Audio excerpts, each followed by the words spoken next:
नमस्कार दोस्तों, कैसे हो आप सब लोग। आज इस वीडियो में चर्चा करेंगे पित्त दोष किन कारणों से बढ़ता है। तो मैं इस वीडियो में कुछ ऐसी आसान चीज़ें बताऊंगा जिससे आपको पता चल जाएगा कि मेरे को क्या खाना है क्या नहीं खाना, और बढ़े हुए पित्त को आप इजीली कम कर सकते हैं। तो आयुर्वेद में 6 रस होते हैं। तो सबसे पहले मैं उन 3 रसों के बारे में बताऊँगा जो रस खाने से आपका पित्त दोष बढ़ता है। तो सबसे पहला है नमकीन। ठीक है, तो नमकीन चीज़ें जितनी भी होती हैं, अगर नमक होता है या नमकीन चीज़ें होती हैं, भुजिया नमकीन होती है, उनका अवॉइड कीजिए, अन्यथा आपका पित्त दोष और ज़्यादा बढ़ जाएगा।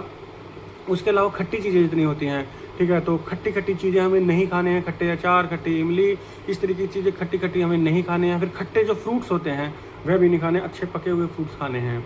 उसके अलावा जो तीखी चीज़ें होती हैं उनका सेवन हमें नहीं करना है, क्योंकि उनसे भी हमारा जो है पित्त दोष बढ़ता है। ठीक है, बाजार में जितने भी कॉन्टिनेंटल चाइनीज़ या जितने भी तीखी चीज़ें होती हैं, समोसा, कचौरी और टिक्की वगैरह जो भी होती हैं, तो ये तीखी होती हैं और मैदे से बने हुए हैं, तो ये सारे आपको पित्त दोष आपको बढ़ाएंगे ही बढ़ाएंगे। ठीक है, तो इन 3 रसों का जो जितनी भी चीज़ें इनसे बनती हैं उनका आपको अवॉइड करना है। बचे हुए जो बाकी के 3 रस हैं, कड़वा, मीठा और कसेला, इन रसों से जितनी भी चीज़ें बनती हैं उनका अगर आप सेवन करेंगे तो सारे पित्त को घटाएंगे। अब मीठे का मतलब ये नहीं कि आप चीनी खाना शुरू कर दो।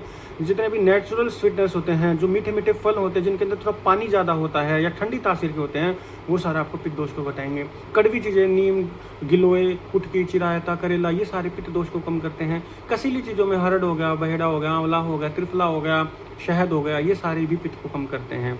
ठीक है, उसके अलावा टाइम होता है, दोपहर के जो समय होता है 12 से 2-3 बजे के बीच में, ये भी पित्त का समय होता है। इस टाइम पे पित्त बढ़ता है। और रात के भी मध्य रात्रि में 12 से 2 से 3 बजे तक का टाइम होता है, इसमें भी पित्त दोष बढ़ता है। इसके अलावा एज होती है जो हमारी 16 से लेकर लगभग 40 साल तक की जो उम्र होती है, इसमें भी हमारा पित्त दोष प्रकोपित होता है, इसमें भी बढ़ता है।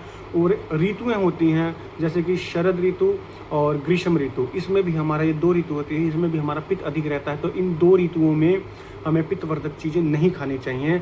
और इसके अलावा जो गर्म तासीर की चीज़ें हैं उससे भी पित्त बढ़ता है। धूप में बहुत ज़्यादा घूमने से या फिर आग के सामने बहुत ज़्यादा बैठने से भी पित्त बढ़ता है।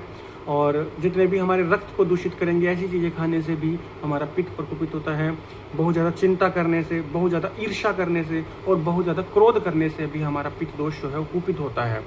ठीक है, तो इन चीज़ों का आप ध्यान रखें और इनके जो ये कारण हैं इनको आप अगर हटा देंगे या अवॉइड करना शुरू कर देंगे, और जो पित्तनाशक चीज़ें होती हैं, जो पानी वाले फ्रूट्स होते हैं या ठंडी तासीर के जो फ्रूट्स होते हैं और ठंडी तासीर की जो चीज़ें होती हैं, ठंडी नहीं, मैं ये नहीं कह रहा कि फ्रिज की चीज़ें, फ्रिज का पानी पीना शुरू कर दो, ठंडी तासीर की चीज़ें जैसे गन्ने का रस हो गया, ठीक है, गोंद कतीरा हो गया, गर्मियों के मौसम में आप इसका इस्तेमाल कर सकते हो। ऐसी चीज़ों का अगर आप सेवन करेंगे तो धीरे धीरे आपका पित्त जो है बिल्कुल नॉर्मल आ जाएगा। ठीक है, तो आप समझ ही गए होंगे कि पित्त किन कारणों से बढ़ता है और कैसे घटता है। तो आज की वीडियो में इतना ही। मैं आशा करता हूँ मेरे द्वारा दी गई वीडियो आपको पसंद आई होगी। तो चैनल को सब्सक्राइब कीजिएगा, वीडियो को लाइक एंड शेयर कीजिएगा, और मिलते हैं हम अगली वीडियो में। तब तक के लिए धन्यवाद।